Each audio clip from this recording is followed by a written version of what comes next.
may be the greatest catch I've ever seen in my life. Okay guys, y'all know I have been going down, reading the YouTube comments to listen to your suggestions on how y'all think that we could improve this channel, whether that's adding stats on the screen, whether that's adding players on the screen, just everything that y'all have told me so far. And now the best suggestion that I think I've gotten so far today has been how we can improve the live streams. And how that is we are going to, instead of just answering donation questions first as soon as they come in, for the first 5 to 10 minutes of the live stream, we are only going to be answering general chat questions, because y'all know during those live streams I answer both general chat questions and donation questions, but I always prioritize the donation questions that come in and I read those first. But the problem with that lately has been that donation questions come in within the first 30 seconds of the live stream being live, and I really want to reward everyone who's come out to those live streams right away, that has their notifications on for this channel. So from now on, for the first 5 to 10 minutes, just because I know generally we have not been getting to the general chat questions until the very end of the live stream, and by that time some people have already gone to bed. I mean, it's usually like 1 a.m. then. So we are going to also spend the very beginning of the live stream answering general chat questions. So if you want your question answered, I'm sorry, I'm not going to be able to do it in the YouTube comments, but just make sure you're subscribed to the channel, you have your notifications on, that way you can be one of the first people in the live stream in that 5-minute window, and I can try my best to get to your question right away. Okay, but yeah, that's it. We will be live streaming tonight at 9 p.m. Central, as well as every other night at 9 p.m. Central, besides Thursday, when we'll be going live as soon as the game ends. But really, outside of announcements, that's all I have for you, other than, guys, what are you doing by now if you have not dropped a like on the video? Let's get this video over 1,000 likes. Y'all have been just absolutely killing the videos lately.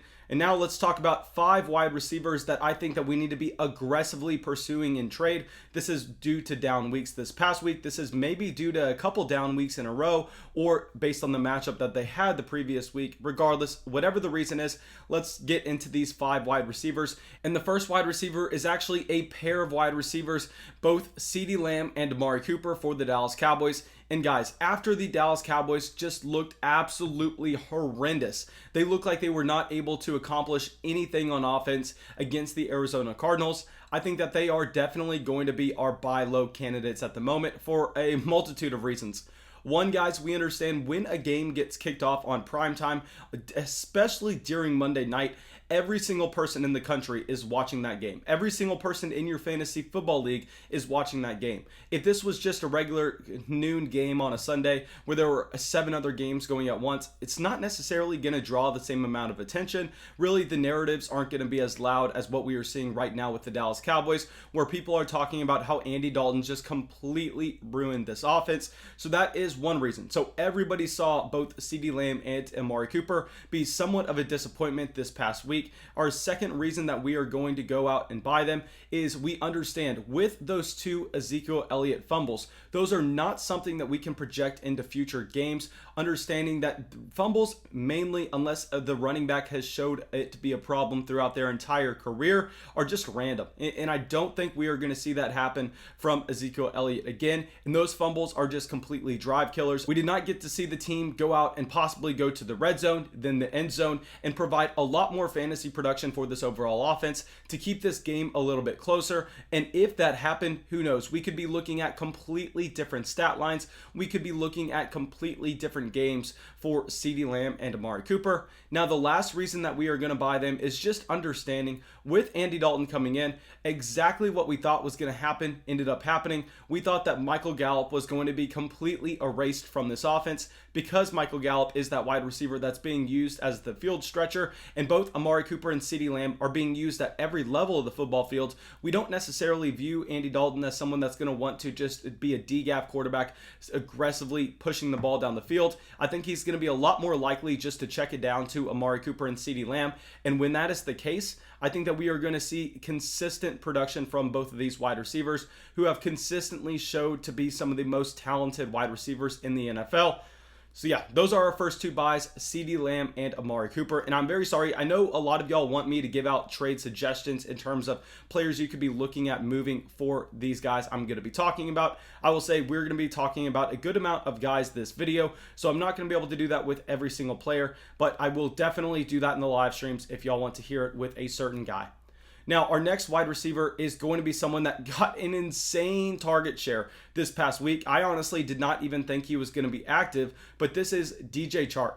So with DJ Chark, yes, I know he was very disappointing. He did not necessarily look like he was going to be able to get anything going against Detroit, and this overall offense is extremely frustrating. But still, we have to acknowledge a few things here. One, every single game that DJ Chark has played so far, he has seen the targets. He has looked to be the alpha wide receiver in Jacksonville. And I know those games have not necessarily been high scoring, but if you look at just the games where DJ Chark is on the field versus DJ Chark is off the field, it is a night and day difference for this Jacksonville Jaguars offense. Every single game besides week 6, when they had DJ Chark, Gardner Minshew looked like one of the better quarterbacks in the NFL. And as soon as Chark was taken out of the lineup due to whatever injury he was suffering, we just saw Gardner Minshew completely fall off now that he did not have his number one option and he was not able to stretch the field with that guy with elite athleticism.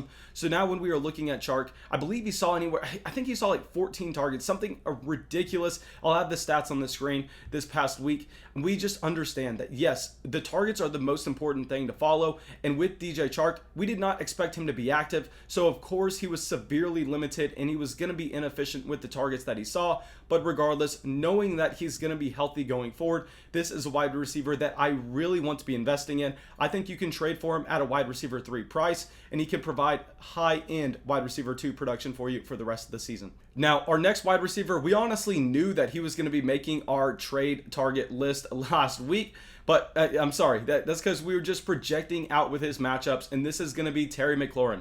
So guys, let me give you all a recap of Terry McLaurin the past 2 weeks. 2 weeks ago, he had the quarterback change. He had some of the worst starting quarterback play in the NFL, if not the worst starting quarterback play, and he actually ended up going up against Jalen Ramsey in that game. Now, I understand Jalen Ramsey is not the cornerback that we saw back in Jacksonville, but he's actually looked to be a lot better in 2020 so far than what he provided for the Los Angeles Rams in 2019. This is still a defensive back that we have to be worried about in terms of his wide receiver matchups. And then this past week, we saw him go up against the New York Giants, and we know that their top defensive back has also just been shutting down alpha wide receivers each and every week. The week prior, he actually just completely erased Amari Cooper from that Dallas Cowboys offense. So with DJ Chark, not only has he been suffering the worst starting quarterback play in the NFL, but on top of that, he had very brutal defensive back matchups. And I don't know if we can say that the quarterback play will get any better anytime soon. That's just something that we don't know. But what we do know is the defensive matchups are going to lighten up for Terry McLaurin. This upcoming week, he has the Dallas Cowboys. And when this wide receiver is seeing anywhere from 25 to 30% of his team's targets, when he is highly athletic and has shown in the past to be efficient with the targets that he's getting, I think that we want to go out and we want to invest into Terry McLaurin. He's very similar to DJ Chark with me in just that he's playing on a bad offense, but he's getting so many targets and he's so athletic that it honestly does not matter. And I'm willing to go out and say that he's going to be a high-end wide receiver 2 or a mid wide receiver 2 going forward. And I promise you, you don't have to pay anywhere near that price at the current moment. Okay.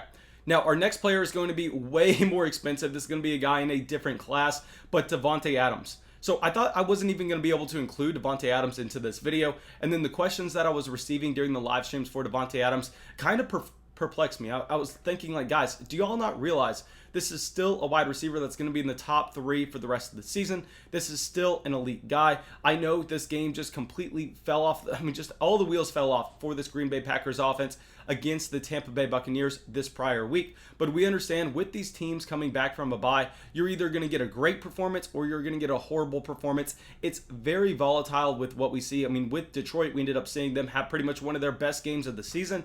But still, this is an overall situation that with Davante Adams, I think when he is going into this next matchup that he has, we can project him to be a top 3 wide receiver in the NFL, knowing that he himself, similar to the players that we've talked about previously, has that elite level target share where he's going to be seeing anywhere from 25 to 30% of the Green Bay Packers targets. And on top of that, what puts him in a different class over DJ Chark and Terry McLaurin is we are actually expecting this wide receiver who sees a similar target share just to be way more efficient, understanding that his offense is going to be a lot better. There are going to be more trips to the red zone. There are going to be just more chances for him to score touchdowns. So guys, with Davante Adams, please do not be lowering him down in your rankings at all. He is still a top 3 wide receiver for us. Now, our last player actually made our sell high list back in week 4, but now I think that he's a buy low because, I mean, I've just kind of stayed steady on him this entire season, and y'all have been going back and forth. But this is Odell Beckham Jr. Now, with Odell, guys, the reason we wanted to sell after week 4, after that Dallas Cowboys game, is we knew that, yes, he's a very exciting player. I love the player. We have his jersey in our background, but when we are looking at him, we know that he is not necessarily going to be a high volume player like we see with DJ Chark, Terry McLaurin, or Davante Adams. But he is going to be able to provide us those random spike weeks when he has the plus matchups. And that's what we saw in week 4 against the Dallas Cowboys, where Odell Beckham Jr. just completely blew up. And we knew that a lot of that production came from random plays, a 50-yard bomb from Jarvis Landry, a 50-yard rushing touchdown. And that was not going to be predictable going forward. And on top of that, he just had 2 brutal matchups against the Indianapolis Colts and the Pittsburgh Steelers. So we knew that he was a clear sell high. But guys, after those 2 tough matchups are now out of the way, after people have all come back down to earth on Odell Beckham Jr., I think that this may be a situation where people are just kind of overreacting yet again with Odell, and I think we can swoop in and go and try to buy on the low. Okay, but thank you guys. I really hope y'all enjoyed this video. I really hope y'all got something from it. As always, if y'all have any questions, I will be answering them during the live streams at 9 p.m. Central. And guys, just make sure that you have your notifications on. That way you can come in right away. I'm very sorry. This is something I should have done earlier on. I loved the idea I got in the YouTube comments. And also, if y'all have any more suggestions for the channel, please go down, leave it in the comments below. And yeah, that's all I got for y'all. Have a great day, guys.